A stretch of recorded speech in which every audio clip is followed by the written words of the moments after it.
नमस्कार, मैं doctor Harsh Thackeray, director hope and care physiotherapy clinic, Arera colony, Bhopal. सभी का स्वागत है। जैसा कि अपन देख रहे हैं कि कोरोना का पीरियड चल रहा है, सभी लोग आत्मनिर्भर बनते जा रहे हैं। तो आज इसी श्रेणी में आपके साथ और है डॉक्टर पायल। मैं doctor Payal Thackeray, physiotherapist, associate professor, Rajiv Gandhi college, Bhopal. आप कहती हूँ, जैसा कि मोदी जी का सपना है आत्मनिर्भर भारत, तो हम उसी आत्मनिर्भरता के बारे में बात करने आज जा रहे हैं। आप सभी जानते हैं कि अभी जिस परिस्थिति से पूरे देशवासी गुजर रहे हैं, कोरोना काल, दैट इज कोविड-19, 1 साल लगभग हो गया है इस परिस्थिति से गुजरते गुजरते। तो इसमें हर किसी को अपने काम में बहुत सारी बाधाएं आ रही हैं। तो उन बाधाओं से ऊपर उठकर हर कोई अपने लिए कैसे आत्मनिर्भर बन सकता है, यही मोदी जी का सपना है और यही हमारे देश के लिए भी जरूरी है। तो छोटी सी भाषा में अगर मैं कहूँ तो आत्मनिर्भर भारत मतलब दुनिया से जुड़े रहते हुए आर्थिक विकास के साथ साथ हमें लोगों की जीवन की गुणवत्ता को भी बढ़ाना है और हमारे देश का वापस से पुनर्निर्माण करना है। तो इसी श्रेणी में जैसे कि हमने बात करी, हम फिजियोथेरेपिस्ट हैं, तो हम इस समय में हमारे काम को कैसे आगे बढ़ा रहे हैं और कैसे प्रिकॉशंस के साथ काम कर रहे हैं, इसके बारे में आपसे हर्ष ठाकरे जी बात करेंगे। नमस्ते। जैसे कि आप देख रहे हैं, कोरोना काल में सबसे मुश्किल काम था डॉक्टरों को क्लिनिकल प्रैक्टिस करना। लॉकडाउन, जनता कर्फ्यू का आह्वान हुआ, मोदी जी ने सबको बोला कि आप घर रहिए, अपनी सेफ्टी का ध्यान रखिए। शुरुआत के 15 दिन तो सब लोगों ने लॉकडाउन को स्ट्रिक्टली फॉलो करा, अपनी सेहत के प्रति जागरूक रहे, सोशल डिस्टेंसिंग को मेंटेन करा, मास्क को फॉलो करा। पर एज अ क्लिनिकल थेरेपिस्ट हम लोगों का फर्ज बनता है कि लोगों का इलाज करना।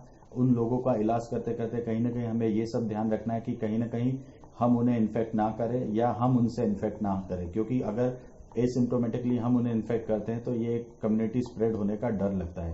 तो जैसे ही कोरोना पीरियड स्टार्ट हुआ तो उसमें हमारी आत्मनिर्भरता ये बढ़ी कि हमारे जो क्लिनिकल स्टैंडर्ड थे उसमें हमने एक नए आयामों को छुआ। कहीं ना कहीं पहले कुछ क्लिनिकल सेफ्टीज में थोड़ी ढील दे दी जाती थी या थोड़ा नजरअंदाज कर दिया जाता था, पर आज हर पेशेंट के साथ उतनी ही सेफ्टी रखी जा रही है। प्रॉपरली हर पेशेंट का रिकॉर्ड मेंटेन हो रहा है, प्रॉपरली उनका सैचुरेशन, टेम्परेचर और प्रॉपरली सैनिटाइजेशन क्लिनिक का किया जा रहा है, जिससे कि हम उस पेशेंट को अपने क्लिनिक पे प्रॉपरली सेफ्टी के साथ ट्रीटमेंट दे पा रहे हैं, जिससे हमारा पेशेंट भी सेफ है और कहीं ना कहीं हम भी सेफ है। जैसे कि फिजियोथेरेपिस्ट का काम होता है पेशेंट से टच में आके काम करना। आप बिना किसी टच के पेशेंट के साथ हेल्प नहीं कर सकते हो। तो हमने हमारे क्लिनिक पे यही सुविधा रखी है कि जब पेशेंट आता है प्रॉपर सैनिटाइजेशन करके, उसका टेम्परेचर मेजर करके, पल्स ऑक्सीमीटर मेजर करके उसे एक बेड पे भेजते हैं। वहां पे वो अपनी बेडशीट बिछाता है या हम डिस्पोजेबल बेडशीट का यूज करते हैं। प्रॉपरली हम लोग ग्लव्स पहनते हैं, फेस शील्ड पहनते हैं, मास्क पहनते हैं, कैप लगाते हैं। प्रॉपर केयर के साथ में हम पेशेंट को छूते हैं। पेशेंट का ट्रीटमेंट के बाद हम वो मास्क को, हम वो ग्लव्स को सैनिटाइज कर देते हैं या फिर हम उसको डिस्पोज करके रीयूज करते हैं और पेशेंट को वापस जाने के टाइम पे उसे सैनिटाइज करके ही बाहर भेजते हैं। ये रोज का रूटीन है। हम लोग सोशल डिस्टेंसिंग भी फॉलो कर रहे हैं, मतलब एक समय में हम 3 पेशेंट से ज्यादा क्लिनिक के अंदर पेशेंट की एंट्री नहीं है। एक पेशेंट सर देखते हैं, एक पेशेंट मैं देखती हूँ और एक पेशेंट अगर कोई मोडालिटीज यूज होती है तो वैसा है। हम जो मोडालिटीज यूज करते हैं उसे भी बार बार सैनिटाइज कर रहे हैं ताकि कोई पेशेंट को इन्फेक्शन ना हो। तो इस प्रकार हम अपने कार्य में आगे बढ़ रहे हैं और लोगों को हेल्प कर रहे हैं। कहीं ना कहीं फिजियोथेरेपिस्ट भी आत्मनिर्भर भारत के में बहुत बड़ा योगदान दे रहे हैं। आत्मनिर्भर होना ही अपने आप में एक सदृढ़ भारत की एक संरचना है। जितना भारतीय आत्मनिर्भर होगा, दुनिया के पटल में अपना नाम सबसे ऊंचा करेगा और सबसे प्रमुख स्तर पे अपने आप को रख पाएगा। आत्मनिर्भरता ही इस देश के विकास की मेन पूंजी है। और मैं एक बात और ये कहना चाहती हूँ कि जो भी व्यक्ति कोरोना से गुजर चुके हैं या जो कोरोना से इन्फेक्ट हो चुके हैं, उनके लिए भी फिजियोथेरेपी बहुत लाभकारी रहेगी।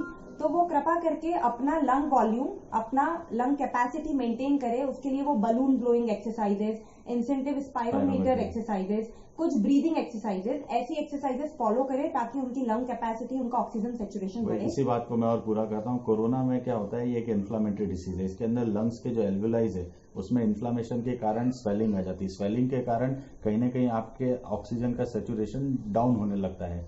जब पेशेंट इन सब से रिकवर करता है तो उसके लंग्स की जो कैपेसिटी, वाइटल कैपेसिटी, वो डिक्रीज रहती है। डिस्चार्ज के बाद पेशेंट कंप्लेंट करता है कि शॉर्टनेस ऑफ ब्रेथ होता है, जरा सी वॉकिंग में हाफने लगता है। इन सबको सुधारने के लिए उसे 1.5 से 2 महीना रेगुलरली अगर योगा करता है तो प्राणायाम एक्सरसाइज करे, या अगर डीप ब्रीदिंग एक्सरसाइज भी 3 टाइम्स अ डे करेगा, जिससे पोस्ट ऑपरेटिव उनकी जो रिहेबिलिटेशन है वो काफ़ी अच्छा हो पाएगा और वापस से वो भारत के विकास में अपना योगदान दे पाएगा और आत्मनिर्भरता के साथ देश के लिए खड़ा रह पाएगा। इसी के साथ धन्यवाद। आत्मनिर्भर भारत, वंदे मातरम, वंदे मातरम। आत्मनिर्भर नमस्कार। भारत, वंदे मातरम, वंदे मातरम।